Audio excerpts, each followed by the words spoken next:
நம்மள நிறைய பேருக்கு நிறைய நாட்களாக இருந்து வருகின்ற ஒரு கேள்வி என்னன்னு சொன்னா, நபர் ஒருவர் இலங்கையில நிறைய குற்றச்செயல்களை செய்துவிட்டு விமானம் மூலம் ஏறி வெளிநாட்டுக்கு தப்பிச் சென்று விட்டால் அவரை இலங்கை அரசாங்கத்தால பிடிக்க முடியாதா என்ற ஒரு கேள்வி இருக்கின்றது. இந்த கேள்விக்கான பதில் என்னன்னு சொல்லி பார்த்தோம்னு சொன்னா, உலகத்துல 196 நாடுகளினுடைய காவல்துறைகள் இணைந்து இன்டர்போல்ன்னு சொல்லி ஒரு அமைப்பை உருவாக்கி வச்சிருக்காங்க.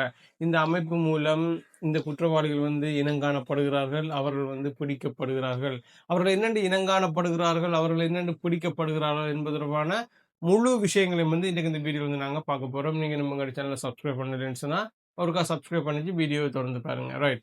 இப்ப கொஞ்ச நாளைக்கு முதல் கூட பார்த்தோம்னு சொன்னா, இலங்கையைச் சேர்ந்த நபர் ஒருவர் இலங்கையிலிருந்து வெளிநாட்டுக்கு தப்பிச் சென்று திரும்ப இலங்கைக்கு வந்த நேரம் இலங்கை விமான நிலையத்தில் வைத்து கைது செய்யப்பட்டிருக்கிறார். அவர் எப்படி கைது செய்யப்பட்டிருக்குன்னு சொல்லி பார்த்தோம்னு சொன்னா, இலங்கை விமான நிலையத்தில் இருக்கின்ற ஒரு கேட் சிஸ்டம். இலங்கை விமான நிலையத்தில் தற்பொழுது பார்த்தோம்னு சொன்னா, இப்ப தொழில்நுட்ப வசதியோட கூடிய ஒரு கேட், பயோமெட்ரிக் கேட் சிஸ்டம் சொல்லப்படுகிற ஒரு சிஸ்டம் ஒன்று இருக்கின்றது. அந்த சிஸ்டம் எப்படின்னு சொன்னா, இலங்கை விமான ஏர்போர்ட்டுக்குள்ள வர்ற எல்லாரையும் அந்த சிஸ்டம் மூலமாக ஸ்கேன் பண்ணி செக் பண்ணி தான் நாட்டுக்குள்ள அலோவ் பண்ணுவாங்க. அப்படி அந்த சிஸ்டம் அவரை ஸ்கேன் பண்ண நேரம் அவர் ஒரு தேடப்பட்டு வருகின்ற ஒரு குற்றவாளி, ஒரு சந்தேக நபர்னு சொல்லி இனம் கண்டு அவரை கைது செய்திருக்கிறாங்க. இந்த நபரை பார்த்தோம்னு சொன்னா, அகுரைகுடை இரட்டை கொலை வழக்கோட சம்பந்தப்பட்ட ஒரு சந்தேகிக்கப்படுகின்ற ஒரு நபராகும். இவர் இலங்கையிலிருந்து தப்பிச் சென்று மாலைதீவுக்கு போய் பிறகு மாலைதீவிலிருந்து இலங்கைக்கு திரும்ப வந்த நேரம் தான் இவர் பிடிபட்டிருக்கிறார்.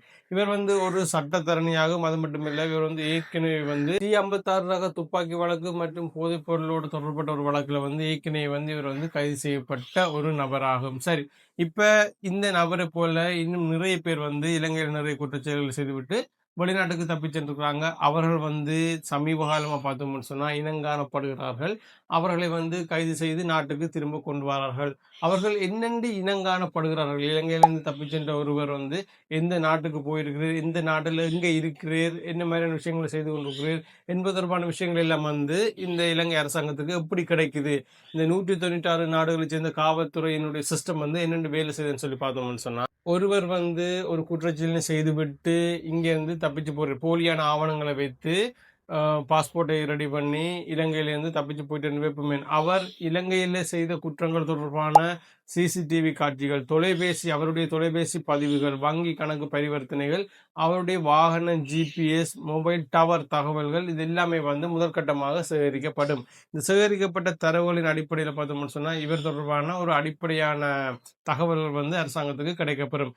அதுக்கு அடுத்த விஷயம் என்ன நடந்திருக்குன்னு சொல்லி பார்த்தோம்னு சொன்னா, இந்த குடிவரவு குடியவர்வு துறையிலிருந்து இந்த நபர் நாட்டை விட்டு எங்க தப்பிச் சென்றிருக்கிறார் என்ற தகவல்கள் சேகரிக்கப்படும். இவர் போலியான ஆவணங்கள் கொடுத்திருந்தால் கூட இவரினுடைய கைரேகை இன்னும் சில விடயங்களை வைத்து இவர் இந்த நாட்டுக்கு சென்றிருக்கிறார் என்பது தொடர்பான சரியான தகவல்கள் கிடைக்கப்பெறுகின்றன. இதற்கு பிறகு பார்த்தோம்னு சொன்னா அந்த தகவல்களை வைத்துக்கொண்டு இன்டர்போலுக்கு அந்த தகவல்கள் பரிமாறப்படுகின்றது. சரி, இப்ப இன்டர்போல்னு சொன்னா என்னன்னு சொல்லி பார்த்தோம்னு சொன்னா, இன்டர்நேஷனல் கிரிமினல் போலீஸ் ஆர்கனைசேஷன். 196 நாடுகளைச் சேர்ந்த உறுப்பினர்கள் இதுல இணைஞ்சிருக்கிறாங்க. இந்த இன்டர்போல பார்த்தோம்னு சொன்னா அந்த சந்தேக நபர்களை நேரடியாக கைது செய்யாது. அதற்குரிய தனிப்பட்ட ஒரு ஆயுதப்படையோ அல்லது தனிப்பட்ட ஒரு போலீஸ் அதிகாரமோ இந்த இன்டர்போலுக்கு கிடையாது.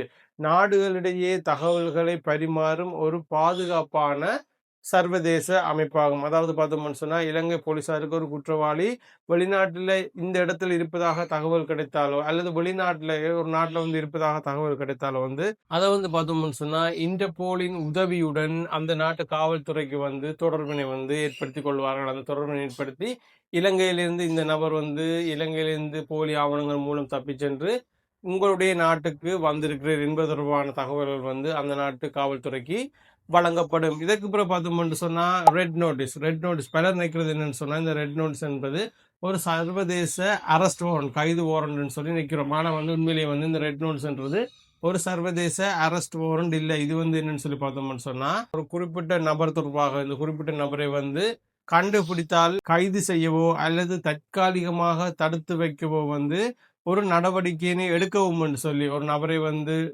இன்டர்போல் தேடுகின்ற ஒரு நபரை க கண்டுபிடிச்சா அவரை வந்து தற்காலிகமாக தடுத்து வைக்கவோ அல்லது தற்காலிகமாக கைது செய்யவோ வேணும் என்று சொல்லி உலக நாடுகளுக்கு அனுப்பப்படுகின்ற ஒரு சர்வதேச அறிவிப்பு மட்டுமே வந்து இந்த ரெட் நோட்டீஸ் ஆகும். இது வந்து ஒரு அரெஸ்ட் வாரண்ட் கிடையாது. சரி, இந்த நபரினுடைய தகவல்கள் வந்து என்னென்று வழங்கப்படும் சொல்லி பார்த்தோம்னு சொன்னா, அந்த நபரினுடைய புகைப்படம், பெயர், பிறந்த தேதி, பாஸ்போர்ட் விவரங்கள், கைரேகைகள், அவருடைய டிஎன்ஏ தொடர்பான விவரங்கள் இருந்தால் அந்த டிஎன்ஏ தொடர்பான விவரங்கள், அது மட்டுமில்ல அவர் செய்த குற்ற விவரம், இந்த விவரங்கள் அனைத்தும் வந்து அனைத்து உறுப்பினர் நாடுகளுக்கும், அதாவது இன்டர்போல்ல இருக்கிற 196 உறுப்பினர் நாடுகளுக்குமே வந்து அனுப்பப்படும். சரி, குற்றவாளி எப்படி கண்டுபிடிக்கிறாங்கன்னு சொல்லி பார்த்தோம்னு சொல்லி இந்த தகவல்களை வைத்துக்கொண்டு அந்தந்த நாட்டில் இருக்கிற காவல்துறை இந்த குற்றவாளி என்னென்று அடையாளம் காட்டுறாங்க, என்னென்று கண்டுபிடிக்கிறாங்கன்னு சொல்லி பார்த்தோம்னு சொன்னா நிறைய வழிகள் இருக்கு. முதலாவது பார்த்தோம்னு சொன்னா விமான நிலைய பதிவு, அதாவது இவர் வந்து பாஸ்போர்ட்டை ஸ்கேன் செய்த இடம், இவர் வந்து கடைசியாக இவருடைய பாஸ்போர்ட் வந்து எந்த நாட்டு ஏர்போர்ட்ல வந்து ஸ்கேன் பண்ணிருக்கிற என்ற தகவலின் அடிப்படையில் வந்து இவர் வந்து கண்டுபிடிப்பாங்க. அடுத்த விஷயம் என்னன்னு சொல்லி பார்த்தோம்னு சொன்னா, இந்த பயோமெட்ரிக்னு சொல்லப்படுகின்ற இந்த தொழில்நுட்ப வசதி மூலமாக அந்த நபர் வந்து அடையாளம் காணப்படுவார். அவருடைய முக அடையாளங்கள், கைரேகைகள், கண்ணினுடைய கருவிழி இது முதற்கொண்டு வந்து எல்லாமே வந்து இந்த பயோமெட்ரிக் தொழில்நுட்பம் வந்து ஸ்கேன் பண்ணும். இதன் மூலமாக அந்த நபர் வந்து உலகத்துல எந்த இடத்தில் இருந்தாலும் இனங்காணப்படுவார். அடுத்ததா பார்த்தோம்னு சொன்னா, அவருடைய வங்கி கணக்குகள், வங்கி பரிமாற்றங்கள், பண பரிமாற்றங்கள் இதன் மூலம் வந்து இவர் வந்து எந்தெந்த இடங்களை வந்து வங்கி பரிமாற்றங்களை செய்திருக்கிறார் என்பது தொடர்பான தகவலின் அடிப்படையில் வந்து இவரை வந்து இனம் காணுவாங்க. இவருடைய சிம் கார்டு, இவருடைய ஐஎம்இஐ நம்பர், இன்டர்நெட் லாகின் பண்ணியிருக்கிற கடைசியாக இன்டர்நெட் லாகின் பண்ணியிருக்கிற லொகேஷன்ஸ் இதன் மூலமாகவும், இதை தாண்டி இன்னொரு முக்கியமான விஷயம் இருக்குது, சமூக வலைத்தளங்கள். ஃபேஸ்புக், இன்ஸ்டாகிராம், டிக்டாக், வாட்ஸ்அப் போன்ற சமூக வலைத்தளங்களை வந்து அவர் எந்தெந்த இடங்கள்ல என்னென்ன நேரம் பாவிச்சிருக்கிறார் என்பது தொடர்பான தகவலின் அடிப்படையில் வந்து அந்த நபர் வந்து இனங்காணப்படுகின்றார்.